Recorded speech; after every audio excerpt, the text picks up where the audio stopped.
Okay, hi everyone. It's really nice to be here. I want to thank everyone for setting this up, for organizing this, for giving me this honorary degree. It's actually extremely meaningful to receive this honorary degree. Almost to this day, 20 years ago, I received my bachelor's degree from the University of Toronto in this exact hall.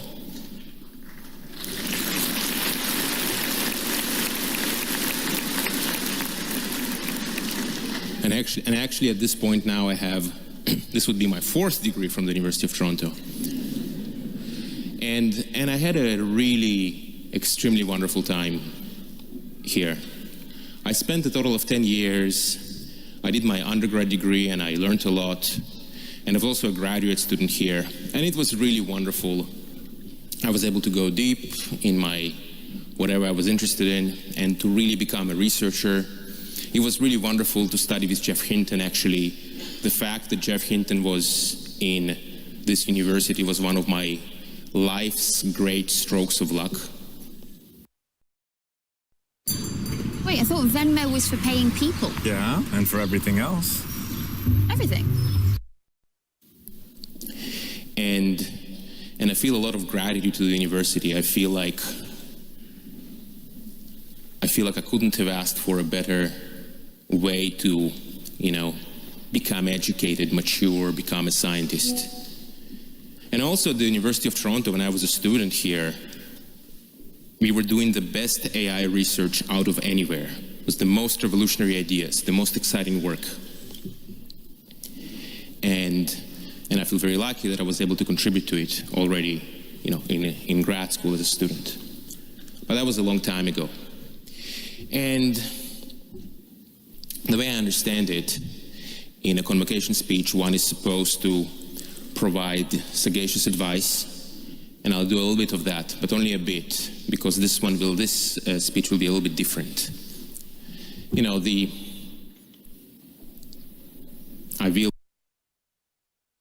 I will offer one bit of a useful state of mind, which, if one adopts it, makes everything much easier, which is to accept reality as it is and to try not to regret the past and try to improve the situation. And the reason I say it is because it's so hard to adopt it. It's so easy to think, like some bad past decision or bad stroke of luck, something happened, something's unfair, and you can just it's so easy to spend so much time thinking like this. While it's just so much better and more productive to say, okay, things are the way they are, what's the next best step? And I find that whenever I do this myself, everything works out so much better. But it's hard, it's a constant struggle with one's emotion. And that's why I mention it to you. Perhaps some of you will adopt it yourself. This is a reminder to adopt this mindset as best as one can. And also a reminder for myself, constant struggle. But this aside, the reason it's not going to be the most conventional convocation speech is because there is something a little different going on. Right now, we all live in the most unusual time ever. And this is something that people might say often, but I think it's actually true this time. And the reason it's true this time is because of AI, right? Obviously. I mean, from what I hear, the AI of today has already changed what it means to be a student by a pretty considerable degree. That's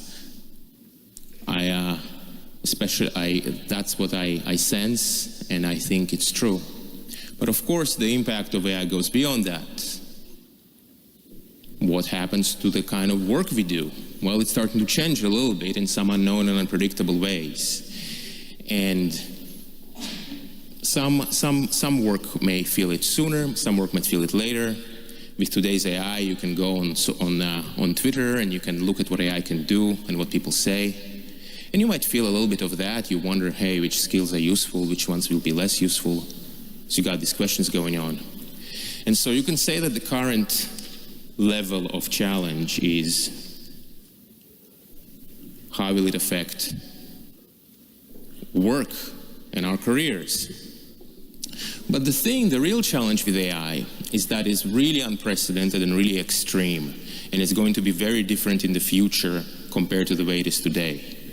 Like, we've all seen AI, we've all spoken to a computer, and a computer has spoken back to us, which is a new thing. Computers would not do this in the past, but now they do. So you speak to a computer, and it understands you, and it speaks back to you, and it also does it in voice, and it writes some code. It's pretty crazy. But there are so many things it cannot do as well, and it's so deficient. So you can say it still needs to catch up on a lot of things. But it's evocative. It's good enough that you can ask yourself, you could imagine, okay, fine. In some number of years, some people say it's in 3, some people say it's in 5, 10. Numbers are being thrown around. It's a bit hard to predict the future. But slowly but surely, or maybe not so slowly, AI will keep getting better. And the day will come when AI will do all the things that we can do.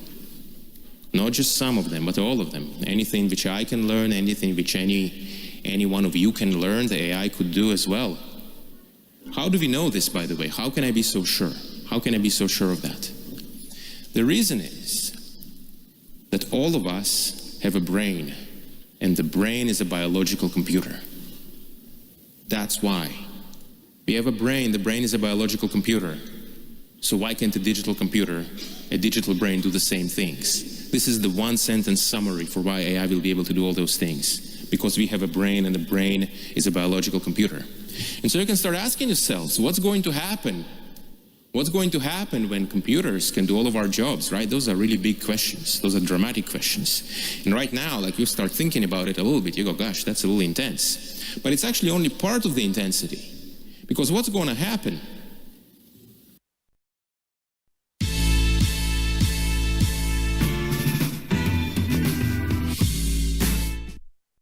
Booking.com has all kinds of stays, because some love a sunny resort, others not. What will we, the collective we, want to use these AIs for? Do more work, grow the economy, do R&D, do AI research, so then the rate of progress will become really extremely fast, for some time at least. These are such extreme things, these are such unimaginable things. So right now I'm trying to pull you into that a little bit, into this headspace of this really extreme and radical future that AI creates. But it's also very difficult to imagine. It's very, very difficult to imagine. It's very difficult to internalize and to really believe on an emotional level. Even I struggle with it. And yet the logic seems to dictate that this very likely should happen. So what does one do in such a world? There is a quote which is like this, which goes like this. It says, you may not take interest in politics, but politics will take interest in you. So the same applies to AI many times over.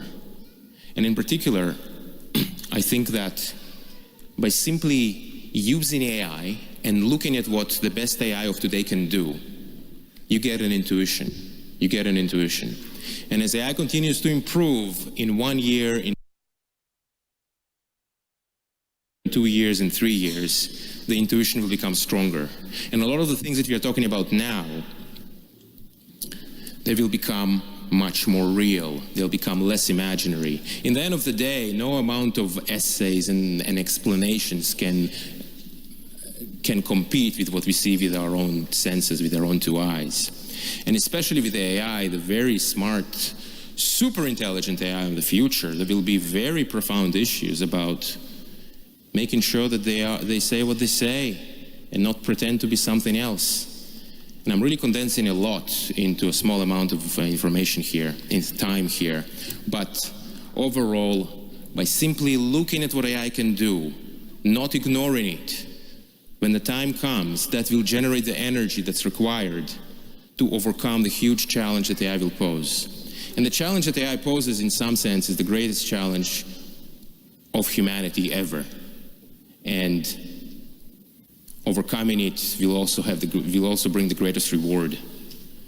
And in some sense, whether you like it or not, your life is going to be affected by AI to a great extent.